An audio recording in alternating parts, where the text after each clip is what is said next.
Namaskar dosto, I am PN Murthy. Today I am going to explain about subsidiary books in accounting. Already we completed so many topics in past classes and today I am going to explain about subsidiary books. Dosto, this is an alternative of journals. Journal means all the day-to-day transactions should be prepared or entered in a primary book is known as a journal.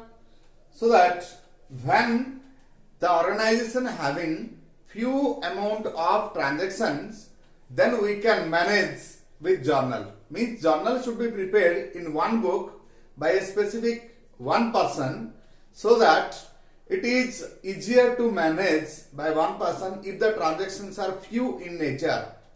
If the number of transactions are more, the business is a big one, or more number of transactions are there in a business, in day-to-day courses of business, then one person is unable to operate that particular account in a single time. So that the total journal entry or the workload is subdivided into 8 groups. These 8 books are known as subsidiary books. These all 8 books are known as subsidiary books. So, those are classified into 4 categories as a base, thereafter subdivided into 8 categories. Now we will discuss one by one. First, cash journal. Second, goods journal. Next one, bills journal. Finally, journal proper.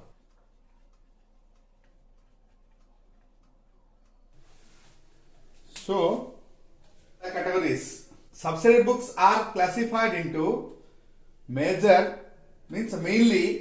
4 groups. That is cash journal, goods journal, bills journal, journal proper. Okay, so that again these are subdivided into different categories. We will discuss that.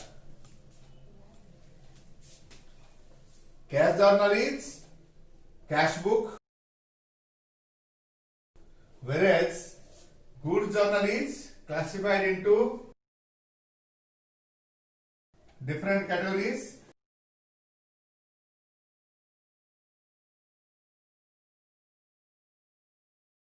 First one is purchase book.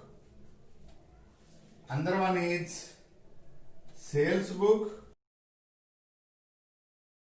Third one is purchase return book.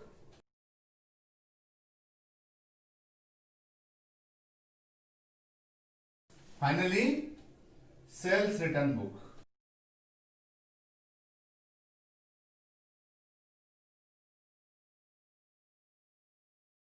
So it is purchase book, sales book, purchase return book, sales book.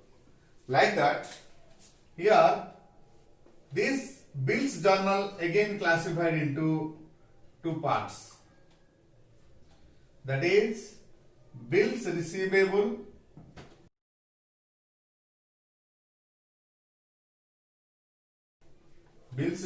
book. Another one is bills payable book.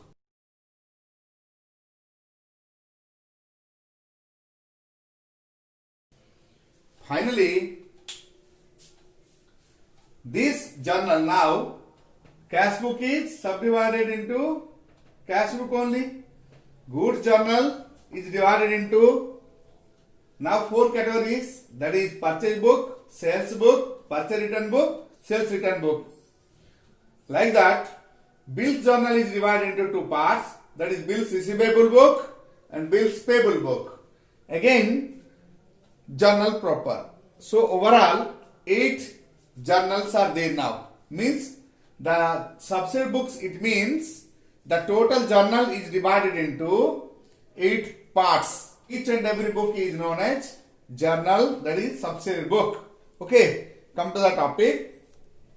this is number 1, and this is number 2, and this is number 3, and this one is number 4, this one is number 5, and this one is number 6, this one is number 7, and this one is number 8. So overall 8 books are there with us. These all 8 books are known as subsidiary. My dear friends, so when the cash transaction takes place in the business, that means cash comes in or cash goes out. Maybe cash that relating to last year or in advance or for current year, whatever it may be, if you received cash now, that means you should write in cash book. All cash transactions. Nowadays, cash means most of the business transactions are deals with banking transactions. That's why the bank transactions also be considered as cash transaction. That means checks comes in, drafts, checks, bills, etc. Account transfers, online deposits. These all are considered as cash transactions only. So these all transactions we should write in cash book only. We should write in cash book only. And thereafter, purchase book. This book indicates all the goods which are purchased in the business, on credit. So purchase book, that means all the mercantile characters. That is goods which are purchased for resale purpose only. Those type of goods should be, those type of transactions if placed on credit, then those should be entered in purchase book. That means, again I am repeating, goods purchased on credit for the business for resale purposes are should be recorded in purchase book. Example, goods purchased for cash should be taken in cash book. Goods purchased on credit should be taken in purchase book. Okay, so that later on, sales book. Any sales made for cash, that should be written in cash book, and any amount of sales made on credit, that should be written in sales book. Means all the credit sale of business goods. I am telling business goods. If we purchase machinery on credit, it should not have any more place in purchase book. Purchase book indicates only goods. Goods means all are belongs to mercantile nature. That means purchased with an intention to sell them again, and regularly we are operating the same for making profits and again is known as mercantile goods. So that if we purchase mercantile goods on credit, then we will write it in purchase book. And if we sell the goods on mercantile basis, that means we are in a furniture business and we purchase furniture on credit. We are purchasing the furniture on credit. In that case, we should write it in the sales book. So in this way, we can complete our sales book. Finally, the purchase book indicates to debit side balance, whereas the sales book indicates to credit side balance. Thereafter, purchase return book.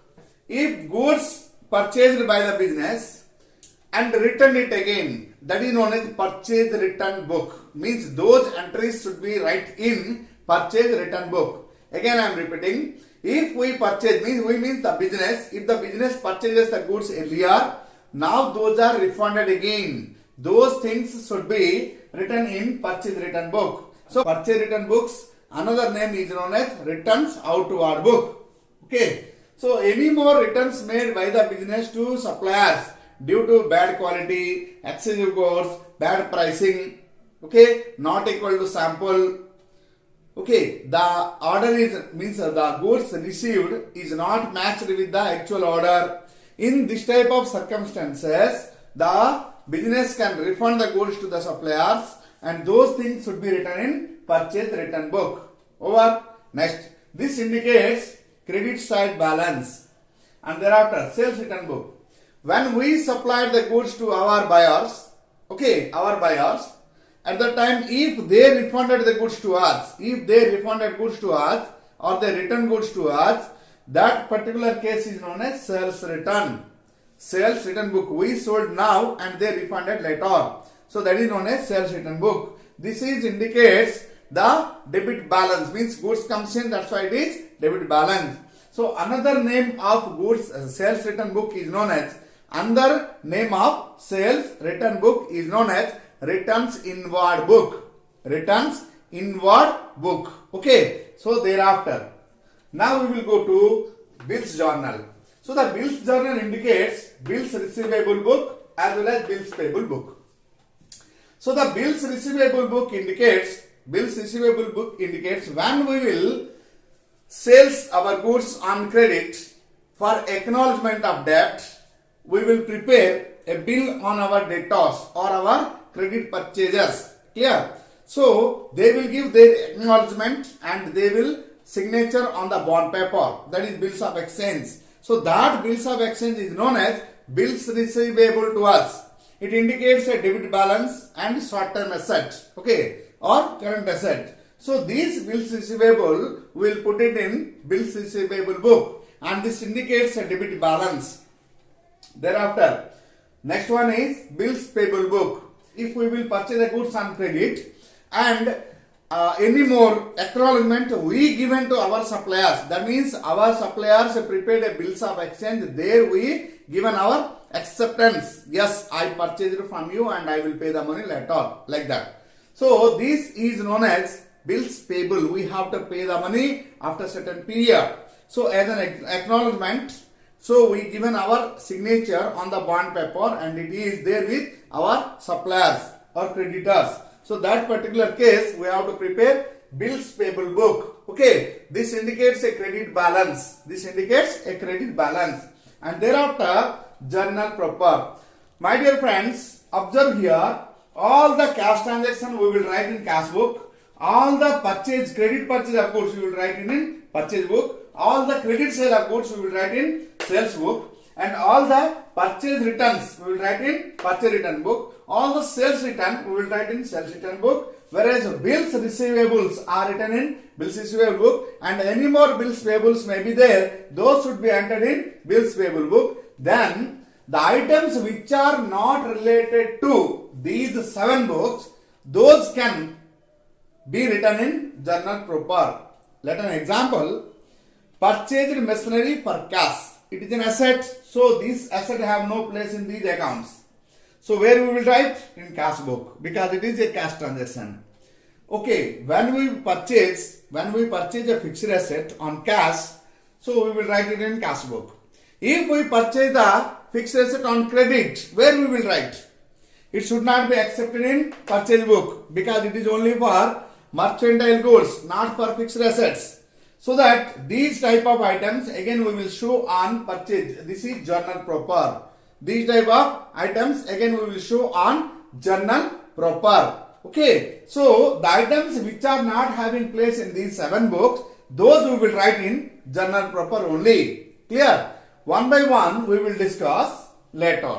Now come again, subsidiary books divided into subcategories, that is 4 subcategories, that is cash journal, goods journal, bills journal and journal proper. That means what?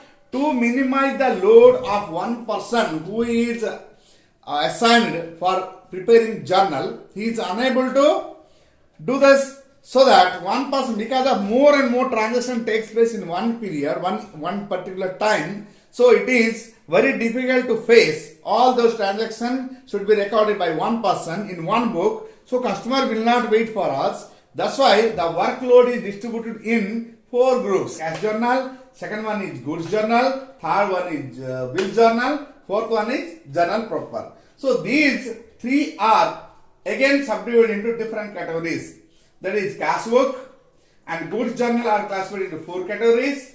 That is purchase book, sales book, purchase return book, sales return book, like that. Bill journal again classified into 2 parts. That is bills receivable book and bills payable book. So finally journal proper will comes again for what purpose? Means if any more transaction which are takes place and having no place in these 7 books, those should be recorded again in journal proper. This is the actually concept of subsidiary books. Now we will prepare one by one in the next or subsequent classes. Thank you for watching my video. Thanks a lot. Namaskar.